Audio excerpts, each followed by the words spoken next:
রানওয়ের মুখে কংক্রিটের দেয়াল, চারিদিকে ঘন আগাছা আর প্রধান ফটকের ঠিক পাশেই গড়ে উঠেছে ডেইরি ফার্ম। পরিত্যক্ত কোনো খামারের চিত্র মনে হলেও এটাই বাস্তবতা দেশের অন্যতম গুরুত্বপূর্ণ কুমিল্লা বিমানবন্দরের।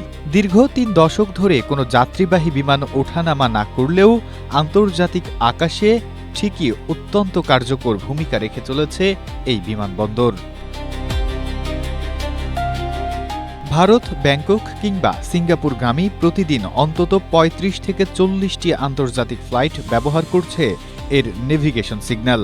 সবচেয়ে অবাক করা তথ্য হলো কোনো বিমান না নামলেও নিভৃতে থেকেই প্রতি মাসে সরকারি কোষাগারে প্রায় ৪ থেকে ৫ কোটি টাকা রাজস্ব জমা দিচ্ছে কুমিল্লা বিমানবন্দর। গোলসেন্স গ্রুপ আপনাকে দিচ্ছে 5 স্টার হোটেল ওনারশিপের সুযোগ। বিস্তারিত জানতে স্ক্রিনে দেওয়া হোয়াটসঅ্যাপ নম্বরে এখনই কল করুন।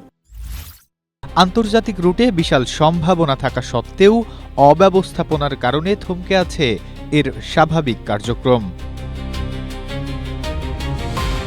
শুধু তাই নয়, বিমানের নিরাপদ উড্ডয়ন ও অবতরণের জন্য নির্দিষ্ট রেড জোনে জিপিএস কোঅর্ডিনেটে ভুল তথ্য দিয়ে অনুমোদন নেওয়া হয়েছে একের পর এক বহুতল ভবনের। ফলে ভবিষ্যতে রানওয়ে সংস্কার বা জনবল নিয়োগ পেলেও এসব ভবনের কারণে ফ্লাইট পরিচালনা পড়বে চরম ঝুঁকির মুখে। প্রবাসীদের স্বার্থে কুমিল্লা বিমানবন্দর চালু হওয়া অত্যন্ত জরুরি। শুনতে পাচ্ছি বিমানবন্দর অনুমোদন পেলেও বিমান ওঠানামায় নাকি বিঘ্নতা সৃষ্টি হবে আপনার বহুতল ভবনগুলো।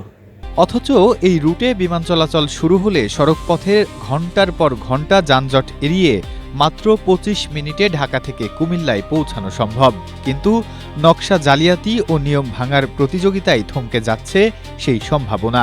ওএলএস জোনে অনিয়ন্ত্রিত বহুতল ভবন নির্মাণ বন্ধে কুমিল্লা সিটি কর্পোরেশনকে ইতোমধ্যেই চিঠি দিয়েছে কর্তৃপক্ষ। কুমিল্লা বিমানবন্দরে ইপিজেটের সাথেই তো ইপিজেটের আশেপাশে অনেক ভবন নির্মাণ করেছে, যেটা বিল্ডিং কোড মানা হয়নি। তো ভবিষ্যতে যারা বিল্ডিং করবেন তারা বিল্ডিং কোড মেনেই যেন বিল্ডিং করে, কারণ উচ্চতা একটা ব্যাপার আছে যেটা বিমান ওঠানামার সাথে সম্পৃক্ত এবং আন্তর্জাতিক আইনের সাথে এটা সম্পৃক্ত। বেবিচকের দেওয়া সতর্ক বার্তার পর সিটি কর্পোরেশন এখন কি ব্যবস্থা নেয় তাই দেখার বিষয়।